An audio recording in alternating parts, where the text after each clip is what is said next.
everybody. We're doing a debate today with Mr. Callahan from Callahan Corner about sexism in elections and the 2024 election overall. The moderator for today will be Nate from Nate Talks to You. Thanks to both of you for joining me. Thank you. Good to be Thank you here. for having me.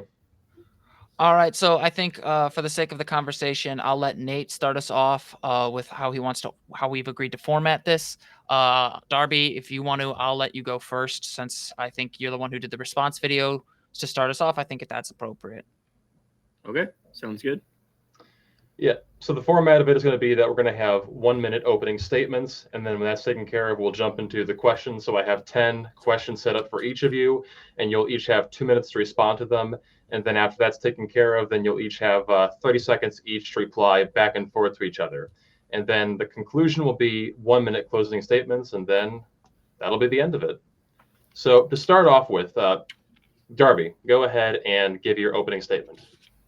Okay, so after the 2024 election, Connor had posted on the Progressive American YouTube page that Kamala Harris may have lost the election, or this was prior to the election, so may lose the election to sexism and racism in American politics. And he brought on a professor from his master's program. And I think it was very unfair to the American people, the American populace that would be going to the polls later the next month, because I think there's a lot of issues that people are scared about under the Democratic rule and under the at the time the Biden administration. With that, I'll yield. All right, and Connor, your turn. Alrighty, so there's a couple of issues, and I think some of this was addressed in my response video. The first thing I would like to note is the interview itself with Dr. Isabel Skinner. I know I addressed this in my response. Took place in October, so there wasn't an argument so much as it relates to whether or not Kamala Harris would lose because of sexism, but rather using the conversation surrounding Kamala Harris as being part of a larger conversation about how sexism influences how women run for public office, specifically as it relates to descriptive representation and how they're perceived by the electorate. But nowhere in the interview did I ever insinuate or argue that Biden would have won if he had run, or any other male candidate for that matter. And in fact, in my response video, I noted that the studies that I have looked over in my research for my comprehensive exam and in my master's program show that women win at similar rates to men. What is the issue is how much effort women have to put in to get to that point in elections. And as Dr. Skinner noted throughout that interview, elections are multifaceted as they are. Okay, Connor, your time is up. Okay, no problem. All right, so with that being said, obviously a lot of this conversation revolves around racism and sexism. So my first question is for Darby, and then Connor, you can respond after. Did Trump's campaign use sexist or racist attacks against Kamala Harris's campaign? I would say yes, indeed. I'm not going to sugarcoat it. I think that Donald Trump could lower that rhetoric down a little bit. And I think that is one of the main reasons that I think that there was a plurality of the vote and not a strict 51 to 49%. And I think that Connor would agree in his response to me. But I think as far as that leading to the loss, I don't believe it did. I think there was a lot of policies that go above and beyond the racist and sexist comments that Trump had made. And in fact, I've only ever voted for the man once. I voted for him in 2020. And then when the fall of the January 6th, I cast my vote for a third party for the sake of this response or this debate. I won't say who, but I think that it goes beyond the fact that I do not believe that sexism or racism played a role in the policies that Trump won off of. Thank you. All right, Connor, your turn. So I'm glad that we can agree that there was a sexist commentary from Donald Trump. I guess my question is, why do you think he makes those comments if it has no effect? Is that a question to me or yes, to you. Okay. Is it 30 seconds for this response? Yeah. Okay. So I think it's unfair to blame the entire election on the words of one candidate. I think there's a lot of people that he's playing into that base. And it's unfortunate that the base that Donald Trump is playing into, the blue collar, I think I'm saying it right, the people in construction type jobs and not necessarily 9 to 5, right? They get pissed off really easily, and I think that he's playing into that, like, even though he claims to be religious, I think he's playing into that kind of non-religious, non-sectarian style of living, and that I think that plays a role in why he uses that rhetoric. There's a lot of people were pissed off about the policies under the Democratic rule before his first term and now before his second term, and so I think that plays a lot of role into he's just riling it up the base, not necessarily. All right, Darby, your time is up. Okay, so I just when I look at this, I just kind of have to say, like, yes, I understand why, like, reducing it solely to racism and solely to sexism would absolutely be unacceptable. I think that's an oversimplistic analysis. The problem I have when you, in your response video, and really the discussions we're having right now, is it's not so much that it was the sole reason, but he was saying it for a reason. And even you yourself said he was riling up his base. And people, when they're riled up, they vote. So that kind of appeal is, to me, indicative of it playing a factor, especially when in the 3 key states that Harris needed to win to win the election, Pennsylvania, Wisconsin, and Michigan, she only lost by under 2 points in each of those states. And so again, like, this is where it's like the smallest shift can change the outcome. Obviously, there are other issues like incumbency aversion, cost of living. The common phrase was, what is she going to do about the price of eggs? Those kinds of things absolutely played a role. And just how much time she had to run a campaign. She only had about 5 months. But that doesn't change that other factors, such as sexism, such as the rhetoric Donald Trump was playing to motivate his base, can and do play a role. He wouldn't be saying this if it. Yep. All righty. Did you want to go any further with this conversation or move on to the next question? Oh, we can move on to the next question. I think this is kind of... Is that okay, Darby? Yep. Okay. So you both acknowledge that Trump's campaign did use racist and sexist attacks. So with that in mind, how big of a role do you think that played in the ultimate election outcome? Who's this directed to? You can begin, Connor. Okay, so yeah, I think it's kind of hard to perfectly say 1-to-1 that this is how one way is going to go or one way it's going to be. But I will say, when it comes to how, generally speaking, women are perceived in politics, in the absence of information, numerous studies have shown that women are more likely to be stereotyped in the absence of policy-based information. And going back to what I said earlier, the fact that that Kamala Harris only had 5 months to really define herself meant that stereotyping probably played a significant role because most people didn't know a lot about her. And that failure to define herself, combined with the role of sexist attacks, probably wouldn't hurt her. All right. Now, your time is up. Okay, so to just kind of respond to the notion of the 5-month candidacy for Kamala Harris, and the fact that we both acknowledge that sexism and racism were definitely on the campaign trail and were used by Donald Trump. I think it just goes to show you who the Democratic Party is as a whole today. The fact that they've only given their candidate 5 months to campaign with not a single vote in the primary system. If they wanted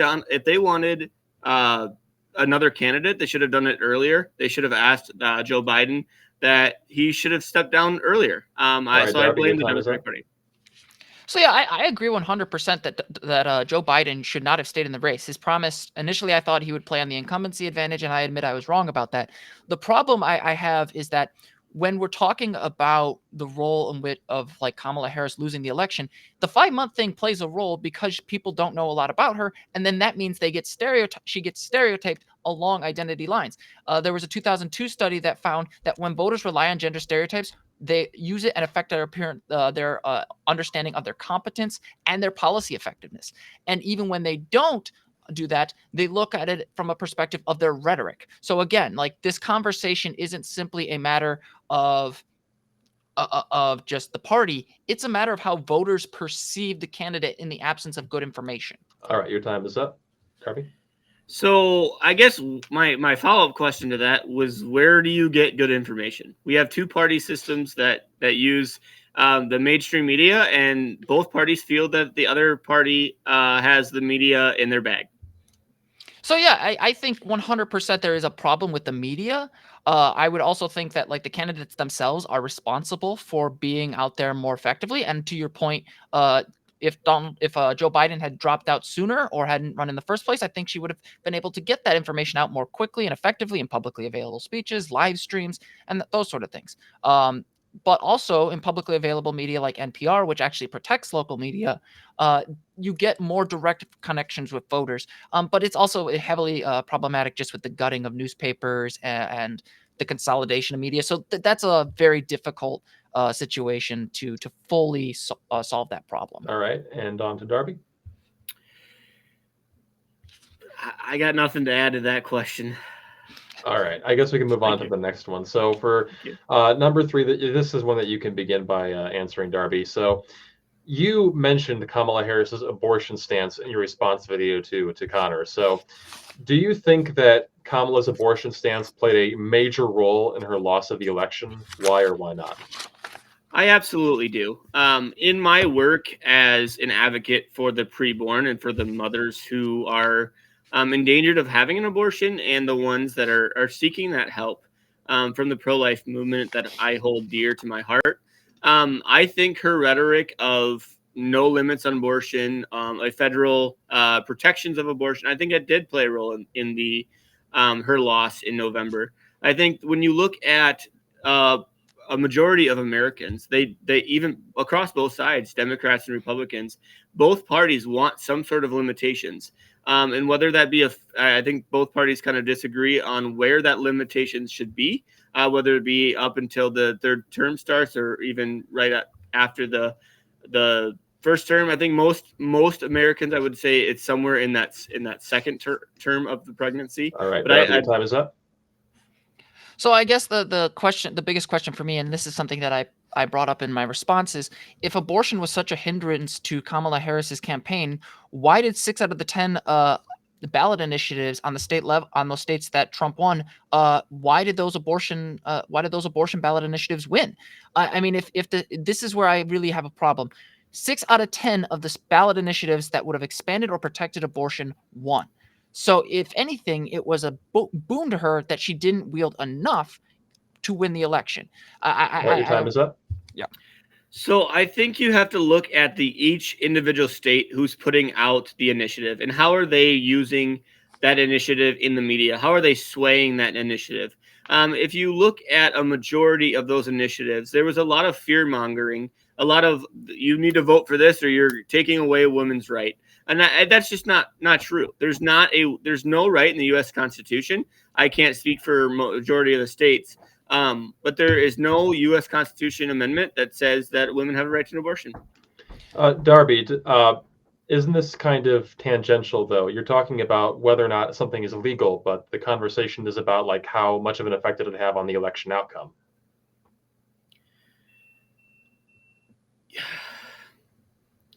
I yield. I think that it has to do with how it was portrayed in the media. I see. Do you have any response, Connor? I mean, I think it's easy to say the media, but if the media is talking about an issue and people are concerned about it, and there's a candidate that is drawing attention to that issue, even if it's in a way that Darby doesn't approve of, that doesn't change that. That means that issue actually works in favor of that candidate, not against it. And the outcome speaks for itself. I mean, in Arizona, which Trump won by 3.1%, the ballot initiative to expand and protect abortion won by 61.6%. So again, like it's one thing to say the media is responsible. It doesn't change that his argument that abortion hurt her holds no sway with the data. All right, your time is up. So then my response to the whole initiative situation would be the state, I believe it was Nebraska, correct me if I'm wrong, had two competing amendments. And the pro-life amendment ended up getting more yes votes than the pro-choice amendment. So I guess my response question to you, Connor, would be if states would put two competing constitutional amendments to the vote of the people and just do like Nebraska did, most yes votes, don't you think that would speak more volume than a single amendment that could be swayed by the media? I mean, first of all, no ballot initiative is going to be entirely without the media's influence. I mean, mass communication is a thing.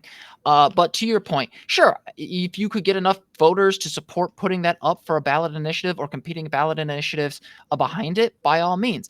But I think at that point, you're running into a hypothetical that we don't have any data to work with and can't really be applied to the 2024 election. What we have right now is what actually happened. When we deal with history or political science, we don't just deal with what could have happened. We have to deal with what is. And what All right, your happened time is was, up.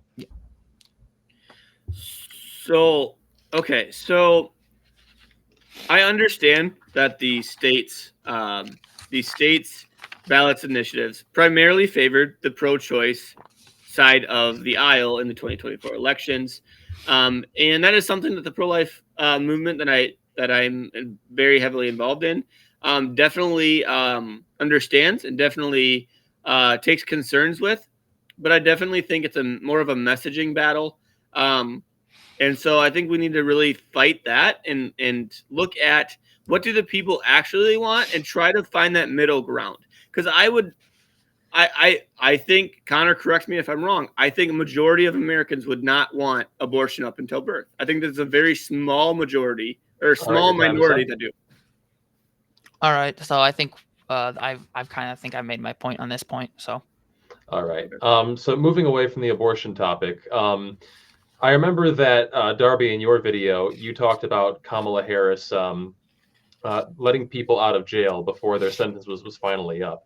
So I'm going to begin with Connor by asking, between Donald Trump and Kamala Harris, who do you think has a better record of following the rule of law? I think. Well, I mean, this is kind of hindsight is 2020 because in this case, I could use the point of the January 6th things, but that didn't occur during the 2024 election. I will say, though, he did publicly state repeatedly that he was going to pardon the January 6th insurrectionists. He was constantly floating it. So I don't think when it comes to the rule of law, Donald Trump is a particularly good person, especially as it relates to protecting the effective establishment of government. To the larger point, I think the bigger problem wasn't so much crime as it was the inflation and the cost of living, and by extension, the reversal of the incumbency All right, advantage. your time is up. But so between Trump or Kamala, who do you think did a better job of following the rule of law, though? Kamala Harris. I definitely think Kamala Harris didn't actively try to float pardoning insurrectionists and then followed through. She never Okay. faced anywhere near the level of investigation that Trump did. So Darby, then to you, who do you think did a better job of following the rule of law so far, Donald Trump or Kamala Harris? I would say it depends on who you ask. I think me personally, I do believe that Donald Trump has been in the ringer. I think for the last 4 years and now going on 8 years and potentially 12 by the time he's done in office. I think that the Democrats have tried to tell you that Donald Trump is this con man, and up until January 6th, I do not believe that he has any. He had no criminal record, right? And I think the New York case is a scam, and I have facts to back that up, and I will continue to back that up. And I mean, if he gets arrested and charged with something with January 6th, I understand that, but All I right, don't your think. time is up. Thank you. Connor? So here's the biggest issue for me. I think like when it comes to cases that were the stronger cases, Trump didn't actively go to trial for them. He constantly pushed to delay them. And if people want to disregard the New York case, fine. Why is it that when it comes to the other three cases, including cases related to January 6th and the attempted overthrow of the election, do we turn a blind eye and pretend like it's a Democratic scam when he never even got to see a jury of his peers because of his own actions and his appeals and his refusal to accept the rule of law? Why All don't right, we time talk is about up. that? I would answer with the fact that I can't speak for the judges. The judges can overrule his the defense and can say, no, we're going to trial. Get ready. All right. Any more you want to add to that, or should we move on? I think it's a bit naive a little bit because Donald Trump is perpetually litigious. He has consistently and repeatedly said either if the judge doesn't do what he likes, he says they're legitimate. If the judge doesn't go along with certain requests, he gets mad about it. He never actually has let himself be held accountable by the judiciary, and they're only really good when they go along with what he says, especially considering he appointed many of the people who are currently on the judiciary and the Supreme Court. So I mean, like this idea that it's just the judges being neutral here. There's more to this. All right. But don't you think by continuing to agree with the defense and delaying that trial, that the judge is giving Trump the reason to say that? I think to say what specific thing, I said a lot in there. I mean, you say that it's more on the defense, the fact that the trials kept getting delayed so that, if he got elected, which he did in hindsight, right, that he would be able to not have to face those charges. But the judges could have said the defense's motion is not granted. I decline to, or I reject the motion, and we're going to move on to trial starting next week.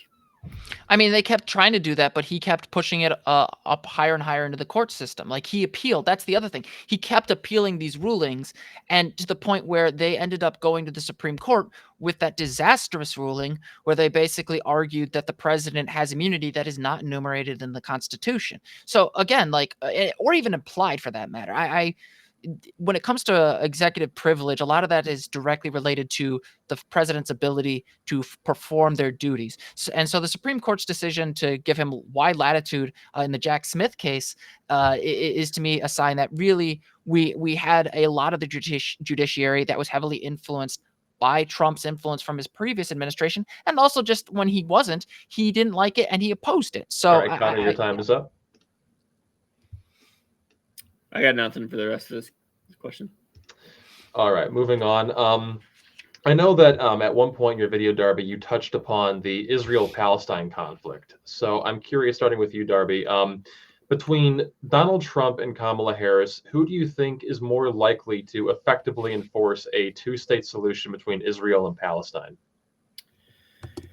Do I get 2 minutes or one? I'm a little concerned. I'm confused on the time frame. We can modify the policy where, for each question at the very beginning, you can start with 2 minutes, and then we'll go to 30 after that. So yeah, you have 2 minutes now. Okay, I thought it was 2 minutes. For some reason, I was thinking we were doing less than that, but okay. So the way I would answer that is I think Israel is more understanding of listening to a Trump negotiated two-state solution, and that's only because of what we heard in the campaign trail and what we're seeing amongst the protesters of the Democratic Party mostly. There's a few third party and Republicans that may be siding with the Palestinian Hamas side of the war, but I think that when you actually look at the whole situation of Israel and Palestine, I think that a two-state solution would be better off under a Trump presidency and a Trump-led negotiation rather than a Harris negotiated.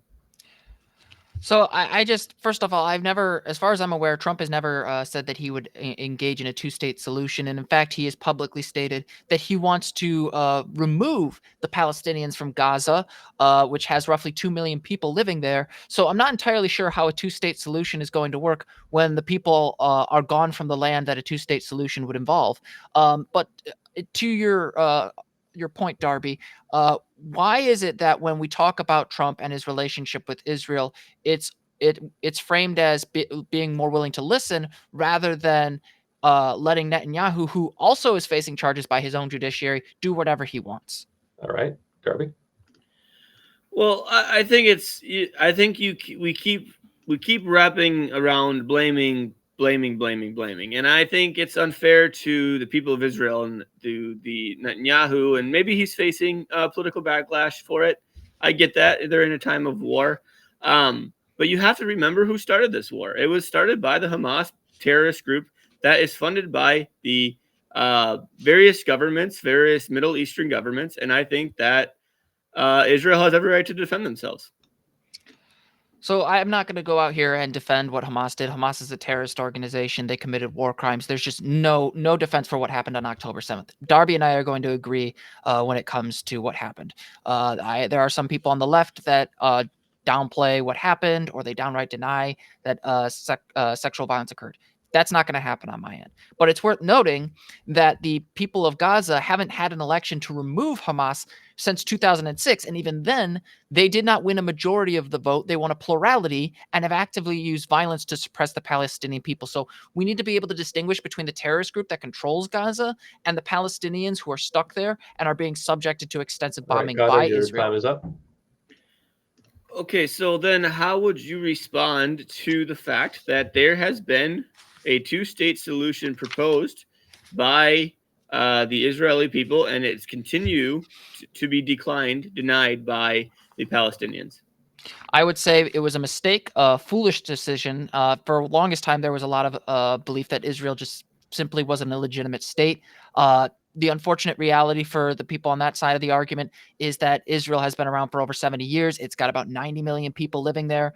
I think it was a plurality of them are Mizrahi, meaning Arab Jews who fled from the nearby Arab countries.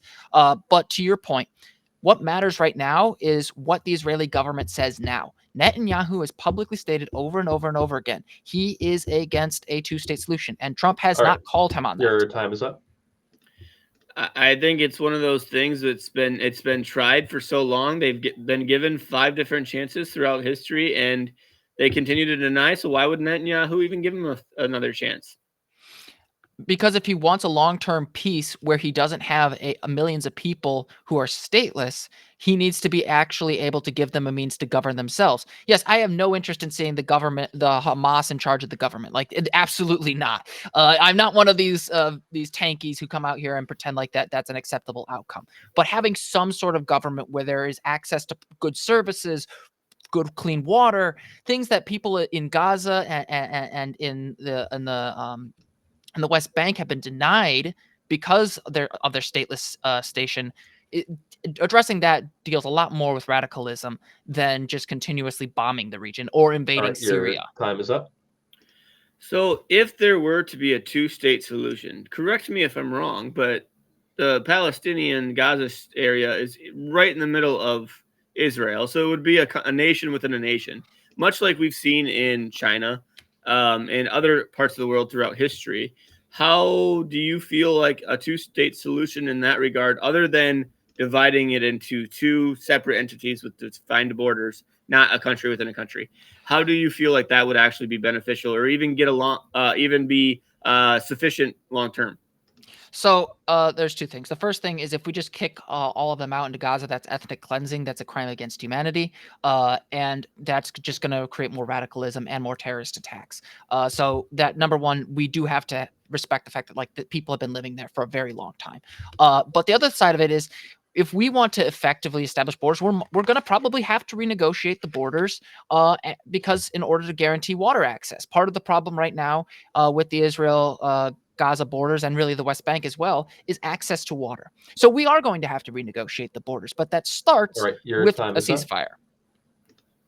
Okay, I'll yield back. Thank you.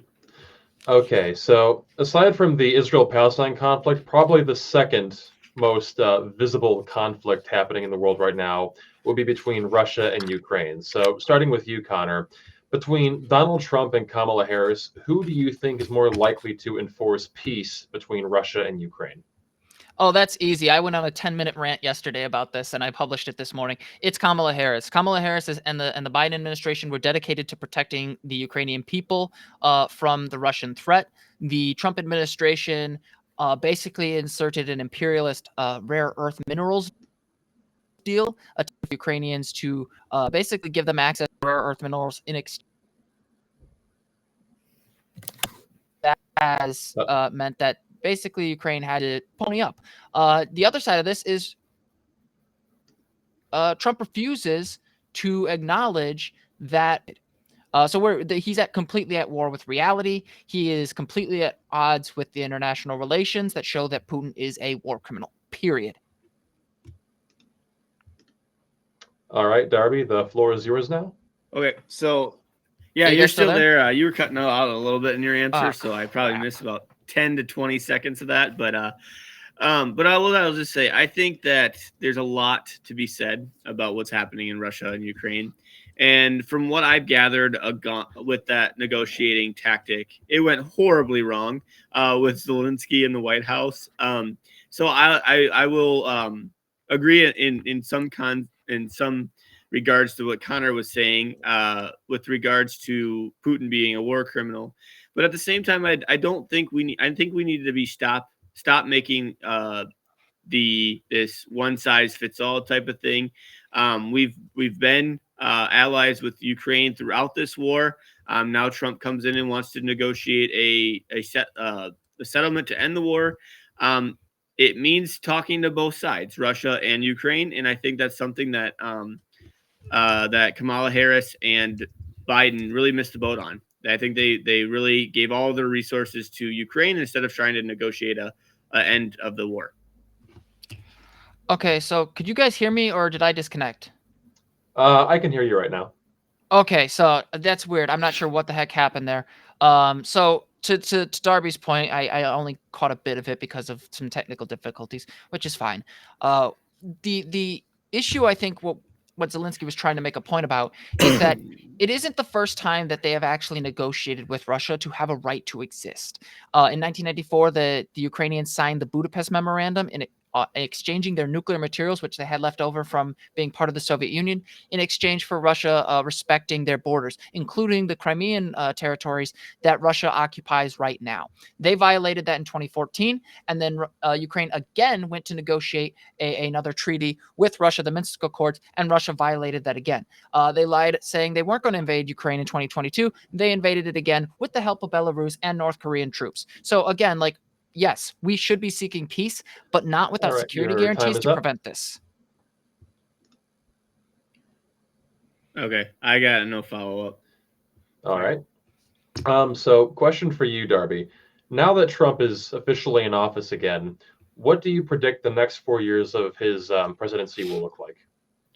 So I suspect that there will be some sort of border security deal. I'm not sure what that's going to look like yet. I think it's too early because for some reason there's more than just two factions in Congress. I think we have the far left progressive AOC type style of Democrat. Then we have the moderate Democrat, kind of the Joe Manchin style. And then we have the far right MAGA party that I don't necessarily identify with, and then we have the moderates, and then so there's really that 4 to 5 different styles of what they see as a policy agenda, and I think right now when you look at what the immigration crisis at the border, I think that's number one. I think the second thing that will happen was states will be given more rights. One being the Education Department of Education. I think that will be. I don't think there will be a federal Department of Education by the end of. I'll go ahead and say in 2 years from now because we only have 2 years to get it done. I don't think that the Republicans will be able to keep both the House and Senate. I'm hopeful that they will, but unless they get a deal that works, I don't think that. I think one party will take one over, even if by a small majority. And then I also think that there will be some sort of peaceful negotiations in both of the wars mentioned above. So those are the top three priorities that I think Donald Trump has on his desk right now. Yeah, I'm obviously not going to be anywhere near as optimistic. For one, the Department of Education handles individual education plans for disabled students. Getting rid of those means millions of Americans who rely on these things will no longer be able to get their accommodations to the same level they do. Organization of public schools will be a total mess. And then combine that with the issue of student loans, which again are also operated by the Department of Education. If they do manage to get the Department of Education out of the way, it's just going to hurt a lot of people. As to the war in Ukraine, I sincerely doubt we're going to see a peace under Trump. We might get an attempted temporary negotiation that puts Ukraine in a bad position, but I expect that Europe will increasingly militarize, especially smaller countries near Russia, who have now seen that there is nothing holding Russia back, thanks to the withdrawal of support by Donald Trump. This is just it's. I don't expect this to be effective, and I agree with Darby that Democrats are probably going to take control of at least one of the House, either the House or the Senate. All right, Darby, you want to respond? Yeah, so a little follow up to the fact that you mentioned some of these issues with getting rid of the Department of Education at the federal level. If you look at the U.S. Constitution, there is not a federal Department of Education from the beginning. And I think from the very beginning of the Department of Education and introduction of FAFSA, the student loans that you discussed, I think that did more of a disservice. Even though, I received loans from the federal government, I have received the accommodations for school, but that was more through the Iowa law, to my knowledge, and the Iowa vocational rehabilitation services that I got throughout high school. I don't think that what the federal government does, that a state can gain those resources, pass those laws. But at the same time, FAFSA actually rose the price of institutions, rose the price of tuition. And so I think getting rid of that federal program will actually decrease the cost of education in America. So I have two questions to that. First of all, do you know do you consider that the privatization of private loans and the Sally Mae program contributed to the rise of student loans? I mean, I have no doubt that also had part of it. But at the same time, when the federal government gets involved and allows you to take out loans on behalf of yourself and the federal government and have to pay back those loans to the federal government, I think that also gives public institutions and the private to raise the cost. Sure, but I also think the other side of that is that you also have access to for people who otherwise wouldn't have the means to go to college, and in this increasingly service-based economy and an increasingly complicated economy, don't you think that having more people with degrees is a good thing? I do. I do think that getting a degree is a good thing. I don't think it's for everybody, but I do think it is a being affordable is a priority, and I think it's a great priority. But at the same time, anytime that the federal government gives the institutions an excuse, a reason to raise those prices, they're going to take it. For example, institutions like Loris, Clark, UD, Iowa, Illinois, all those public and private institutions, when before FAFSA, they might have been Okay, Darby, only. your time is up. So I guess that this is where I both agree and disagree. For example, Illinois. I don't know how familiar you are with Illinois education policy, Darby. I'm not as familiar with Iowa's state policy since I haven't lived there in a very long time. But Illinois funds most of its education budget through property taxes, and that's part of the reason property taxes in the state of Illinois are so high.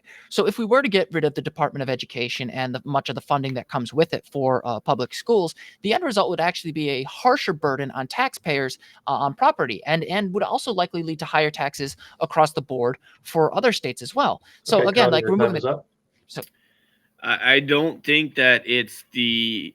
I have a problem with Illinois politics from to begin with their high stakes taxes and across the board.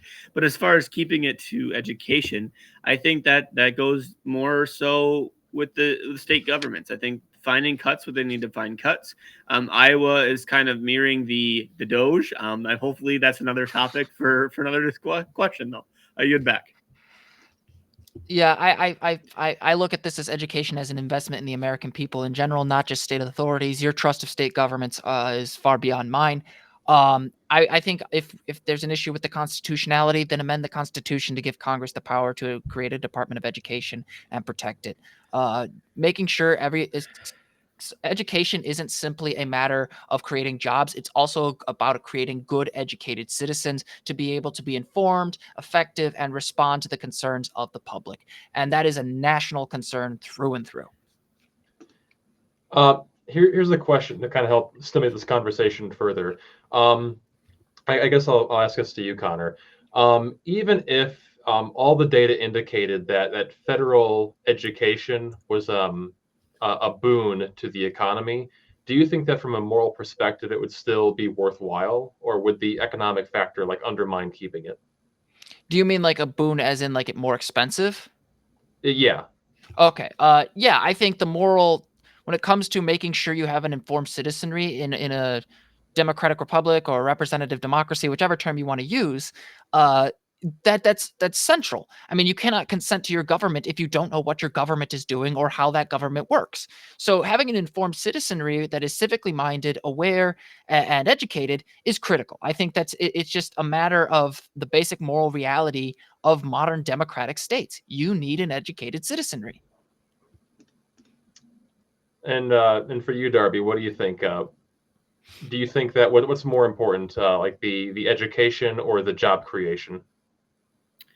I would say job creation, and here's why. I think that when you look at the education in America as a whole, and one of the reasons I think it does need to return to the states is because we have so many people that are opting now for those non-college degree positions, or the ones that you can start out as a college student with a GED or a GED, and the corporation will actually assist you with the college degree to help you achieve the promotions within the company long term, if you agree to stay there long term as well. And so, my understanding is that if you take the Department of Education and return it to the states, you can do more things with those resources that the federal government is not Your currently time doing. is up. So yeah, ultimately we're going to kind of go back and forth on this particular issue. But to the other point earlier about when it comes to the states, I am incredibly skeptical of state governments being the most rational, and when it comes to things that have national importance. But the other side of this is a lot of the state legislatures get to rewrite and control their own districts. So they have a vested interest in basically protecting themselves from the consequences of their policy decisions, even arguably more so than Congress. And so I worry that when it comes to how our states are enacting their legislation, especially as it relates to education policy, we won't see a reinvestment or reformation of education. We'll just see a degradation and a complete mess without support. And remember, All right, the your Department of time is Education. up.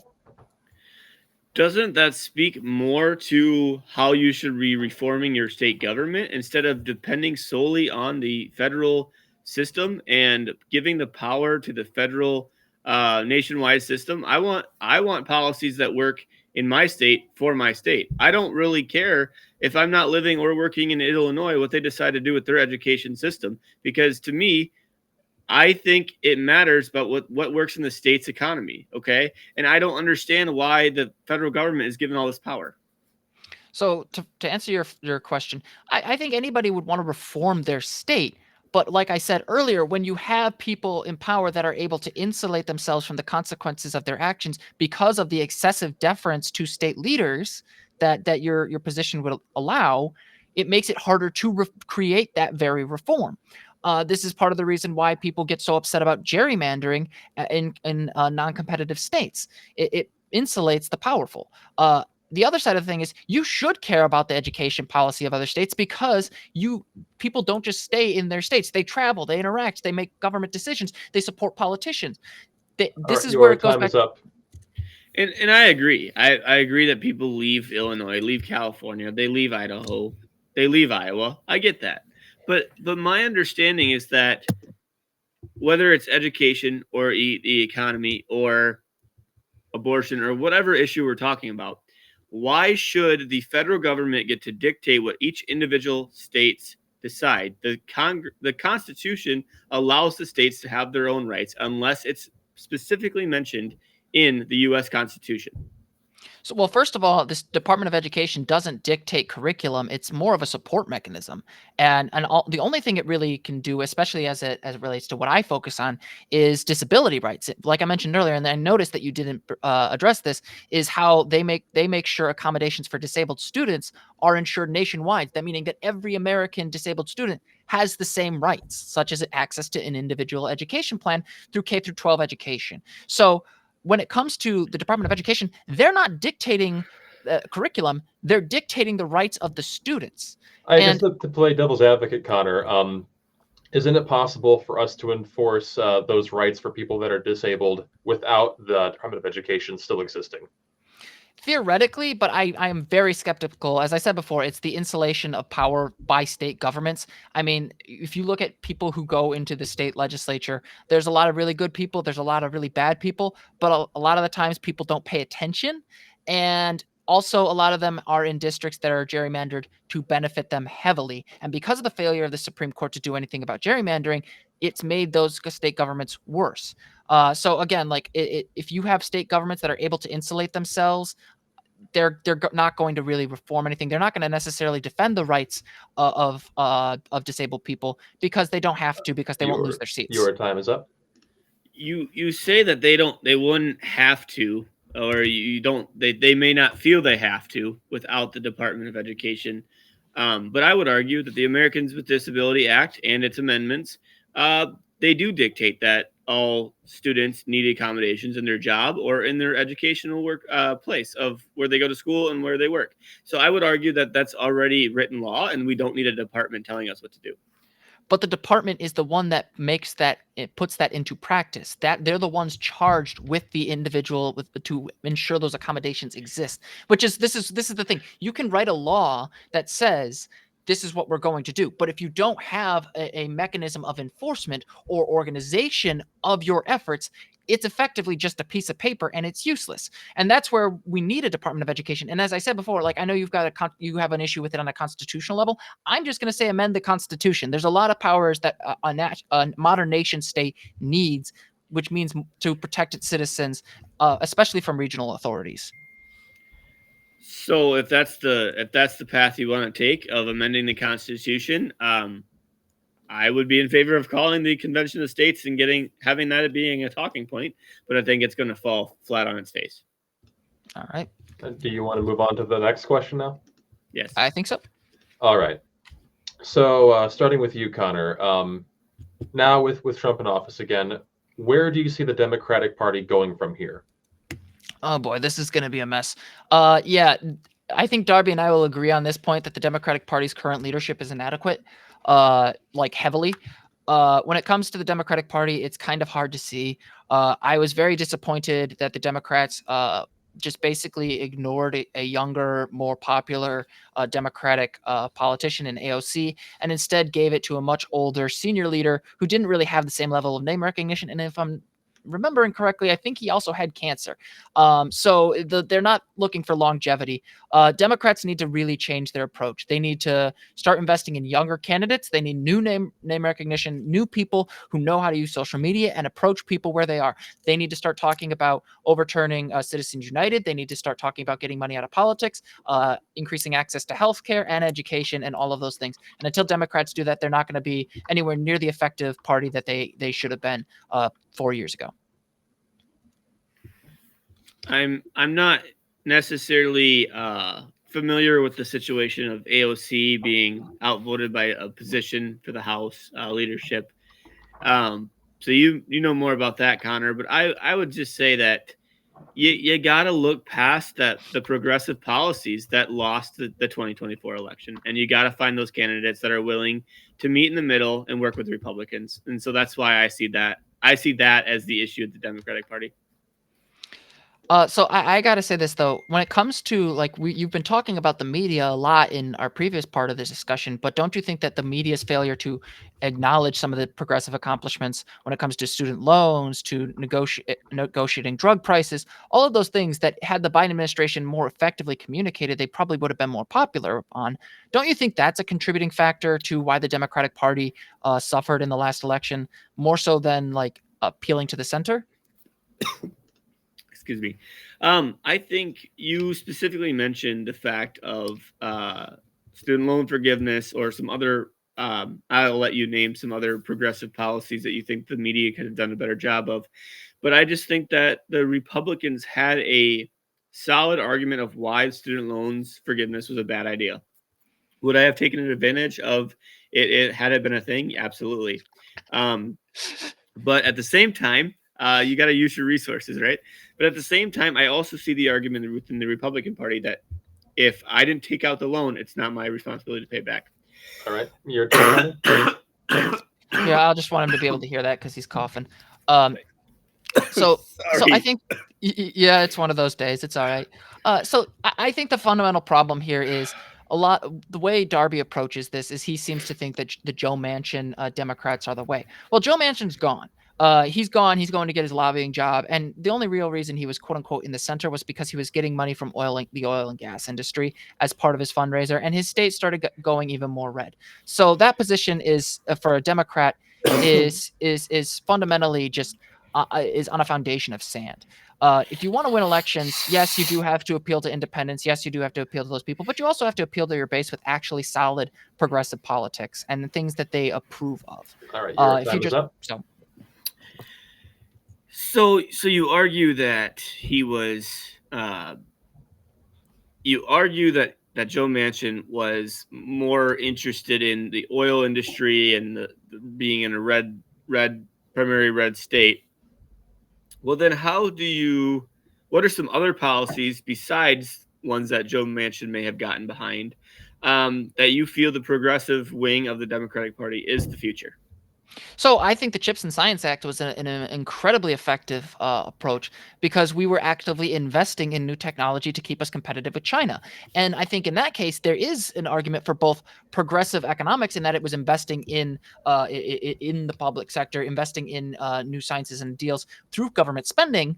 But it also was appealing to Republicans because it was able to say, hey, we're going to invest in America's future and we're going to make sure we don't fall behind with China. And the Democrats under Joe Biden got that through. So again, like it wasn't like the Democratic Party is without success. They're not very good at communicating it, and they keep going with a lot of the senior people rather than newer blood that can actually make their message appealing. All right, your time is up. So wasn't that a bipartisan bill, though, that both sides were able to work together? That wasn't necessarily a progressive win, other than there was progressives at the negotiating table and Biden signed it, correct? Oh yeah, I mean that's how government works. It is still a progressive agenda in that it was government involvement in the economy, government involvement in investing in the public sector and in science. And I never said that it was solely progressive. I said that it was a progressive thing that also could appeal to Republicans. There is a center that you have to appeal to, and I know you were coughing a little bit earlier, but you do have to appeal to independents. But in order to really benefit from anything, you also have to appeal to your base in elections. And that means you're going to have some progressive stuff involved there. Okay. All right. So moving on, for Darby, there were frequent points throughout your video where you invoked your Catholic faith. So I was wondering, how does your Catholic faith inform your political viewpoints? And after you're done answering that, Darby, I'm curious for kind of like, how do you feel about that interpretation? So I look at what the Catholic Church stands for and what the Catholic Church offers as a important issue, right? Or a extension. I don't know how to articulate it, but I'll just say important main issue that primary issues would be the word I'm looking for. So the Catholic Church has primary issues. One's being abortion, others being open doors. I know the Democratic Party and the Republican Party differ on the issue of immigration, and I will have to say that I do not necessarily believe in the way the mass deportation is being handled by the Trump administration. However, I'm not fully against some sort of deportation for those that come into the which I know that goes against the Catholic Church, but I think there is a way to do it with human dignity. And because I'm running out of time, I'll let Connor respond to that first part, and then I'll continue with my answer as a response. So yeah, I think that people can evaluate and Darby and I are both Catholics. We were actually both interviewed by the National Catholic Reporter while we were roommates, and that was actually a very nice experience for both of us. The issue I think is when we look at the expression of government, there is a risk of putting dogma onto the government at the expense of the Establishment Clause and the Free Exercise Clause of the First Amendment. And this is especially frustrating for me because when I was at Loras and when Darby and I were both at Loras, I studied the role of anti-Catholicism in the during the pre-Civil War era and in the Reconstruction era. And for example, in 1844, there were nativist riots because the Catholic denizens did not want to have to be reliant on a Protestant version of the Bible and it resulted in the destruction of Catholic churches. So for me, I look at it as I want people to be able to express their faith, but they also should be distrustful of government getting involved in religious affairs or attempting to enforce religious beliefs on people, or promoting them, because the soul is too important to trust to the hands of the government. So I agree that I don't necessarily believe that we need to push beliefs on other people. However, I do believe that a lot of what the Catholic Church stands for is a moral issue, which I believe that the American American Republic, sorry, the American Republic is founded upon Judeo-Christian values, and so those things that I believe strongly in come from my faith, and they're not necessarily pressing that upon the U.S. government because the U.S. government was founded on Christian values. So when we see the U.S. government going away from those values, as in the Democratic progressive wing, that's what disturbs me. So there's two things there. I could, first of all, I think when it comes to some of the main founding fathers like James Madison, he explicitly said that the role of government is better off when it is separate from religion. So I'm for many of the founders that they would disagree with you. Some of the other ones would not. But like that was a more southern wing of the founders. As to your point about Christian values, I would point out that Catholicism was not central at that time to the founders. In fact, most of them were Protestant. So if we're arguing that Christian values are the nation is founded on Christian values, no, it would be specifically Protestant values, and both of our values would not apply. Right, your time is up. I think it's unfair to our Protestant brothers and sisters to kind of throw them under the rug there. I think that we all can agree that majority of our morals, Protestant or Catholic, are very similar. I mean, when it comes to the social safety net and the support for government support for people, the Catholic Church is a lot stronger on that than most Protestant wings. And I'm not trying to throw Protestants under the bus here, but what I am trying to point out is that when we talk about our faith, we have to be wary of how we appeal to historical myths while ignoring the differences of their understanding of their faith and our understanding of their faith, both as the historical actors, as the founders are, and as we are as members of a separate faith. There was only one Catholic founding father, and he was from South Carolina. The rest were all either Protestants or deists or atheists. So it's a little more complicated than you're making it out to be. Well, I'm not going to get into a Catholic argument defense in this political debate, so that might be another day, Connor, for you. But so with that, I'll yield back. I guess to get a bit spicy here. Oh boy, here we go. Oh boy. So when it comes specifically to the topic of abortion, I knew this was coming. How does your Catholic faith inform your stance on that? Starting with Darby, I'll give you each 2 minutes to start this one.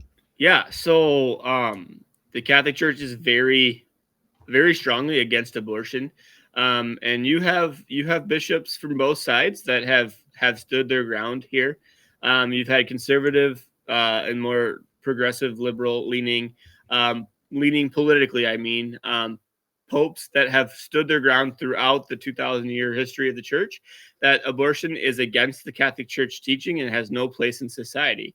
And so what I would argue is that there should be no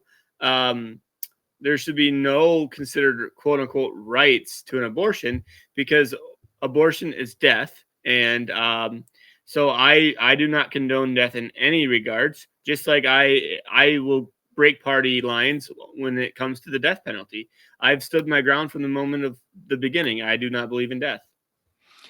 So I just have one question. What about in the case of rape, or in the case of death, the health of the mother? How long do I have to is that 30 seconds? Is that a response? Yeah, we're each on 30 seconds at this point now. Okay.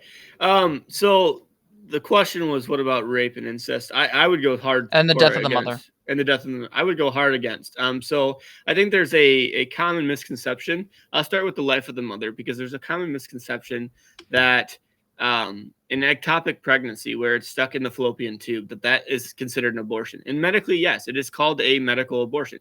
But that is, as a pro-life American, I think that the medical industry needs to recode their terminations of pregnancies, because if removing a child from the fallopian tube is the only path to safety of the parent, and the intent is not to kill the child. Your The time intent is is up. to save. So I guess this is kind of an issue of categorization. But the thing is, I'm perfectly aware that my position is not going to fit perfectly with the Catholic Church's. Period. However, I'm also aware that when it comes to making effective policy and being able to actively address the issue of abortion, the proposals by the pro-life side do not actively reduce abortion rates. Consistently, study after study has actually shown that it increases maternal mortality. It is a consistent problem. And if you want to actually stop abortion, you have to address the root causes of it. And you also have to consider that many of the people who are making these laws are men who have no idea what they're doing or how this process works. All right, your time is up. So I know eventually we'll get to rape and incest but it's I'll quickly hint at my answer to that, and then return to the, if given time, return to your point there. So my argument against allowing abortion in the cases of rape and incest, those are horrible things to happen to a mother, right? Horrible instances where a a a young woman, a girl was wholeheartedly, her dignity was stolen from her. But the fact that life came out of that, and that child is another human being, does that person have does he or she, the child, deserve to die for the crime of the child's biological father? Well, first of all, I think the issue there is you're basically saying, "Hey, I know you lost your agency here to a predator, but now the state's going to take your agency again." And not only that, but we're going to settle you with the long-term medical consequences of a pregnancy, and could actually adversely reduce your life expectancy depending upon the health of the person, especially if God forbid it's a child that was raped. So again, like that, there's issues like that where I think the question of the supposed rights of the child here ignores just how traumatic what you are proposing is to the mother. It's arguably a form of torture by making them go through this process and have absolutely no consideration to the impact on that person. I Your mean, time is seriously, like, up. yeah. Do you know the fact that the brain health, mental health, however you want to categorize that, because I know it's kind of brain health is the current medical term, but do you know how harmful that is to their mental health of the mother long term, 15, 16, 17, 18 years, when she has more children, and then eventually has to explain to her kids that she was raped as a child and they bore a child, and now the child's dead, and they're wondering about their sibling, and the mother's wondering, if what if I would have chosen life for my child? Do you consider that maybe so first of all, I think you'd have to provide actual data to show that that's a common occurrence or that it is a significant occurrence, that is the serious issue. And I don't have the data right in front of me to address a hypothetical without information. But I will also say if you make a woman go through basically having her rapist baby, that also can create a room for abuse and other psychological problems. So again, we could create these hypotheticals here without data that I don't think either of us has, I and that's going to cause a lot of problems. All right. I would encourage you to silentnomore.com does a lot of these studies about regretting abortions later in life. They've spoken at the Supreme Court at the National March for Life.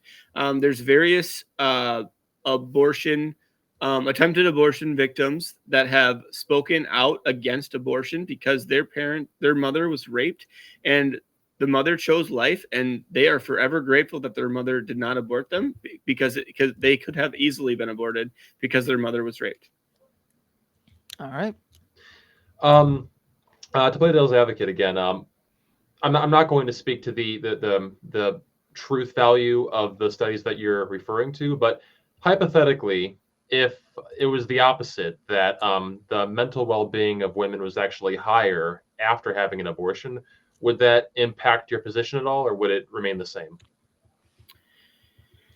I think I would definitely I would be academically dishonest if I did not look at that study and review it and try to understand what the study is trying to show and where our viewpoints from the Catholic Church's standpoint, from the pro-life standpoint, from the pro-choice standpoint.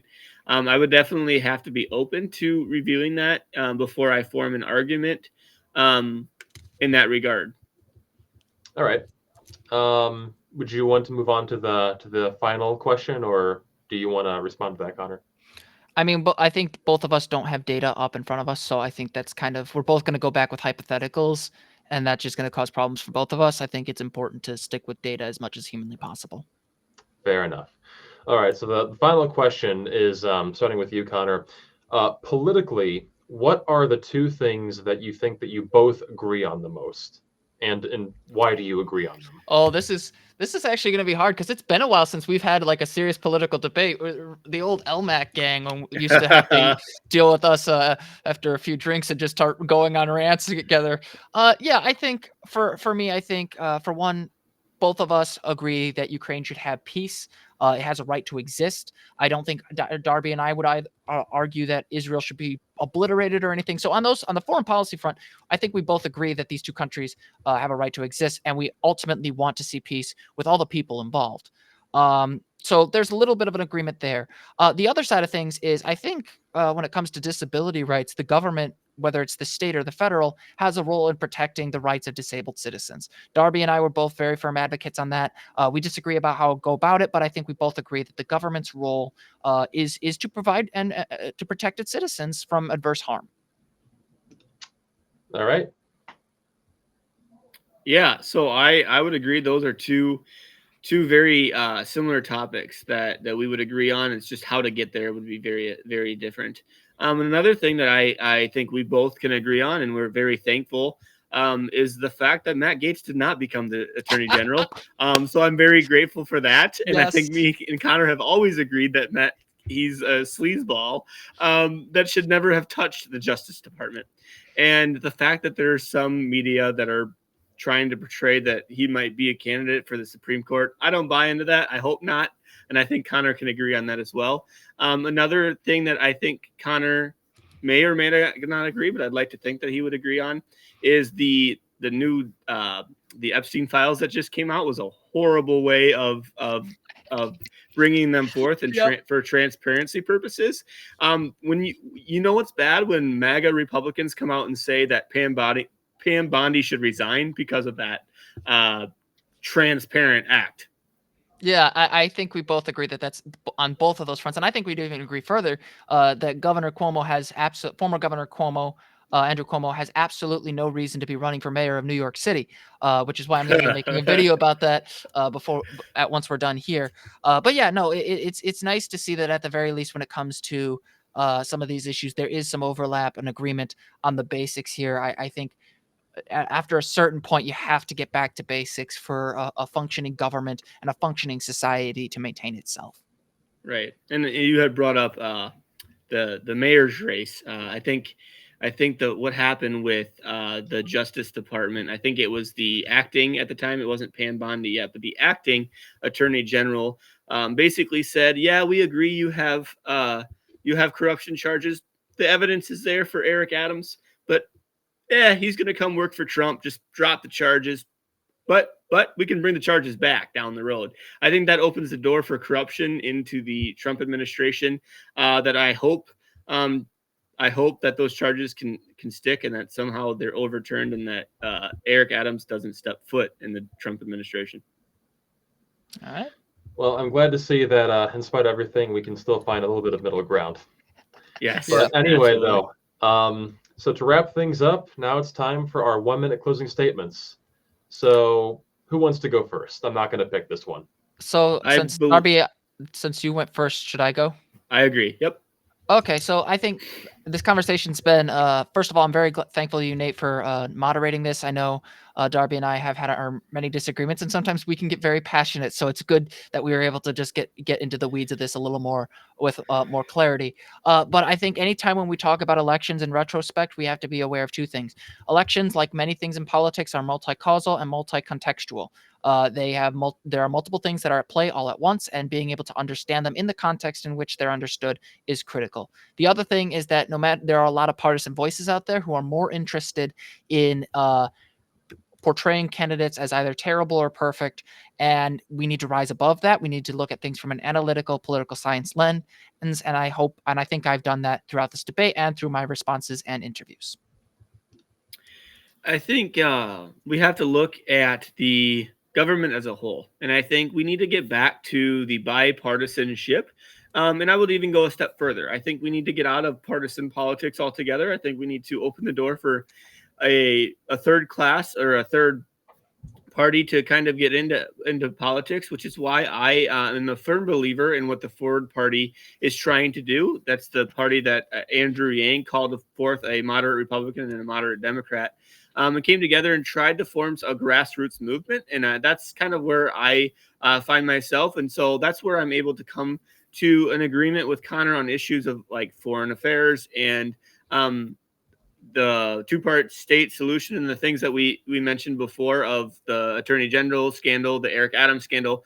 I think so. Finding that common ground is huge in the political sector. And so I would argue that we need to allow more of these minority voices to come forward while I still remain a member of the Republican Party, more so the moderate wing rather than the MAGA wing. Thank you. I yield back. Thank you for your time, Nate. All right. So Darby, Connor, thank you for both engaging in this debate today. I'm glad that it was a fruitful conversation. So I guess with all that, this is over.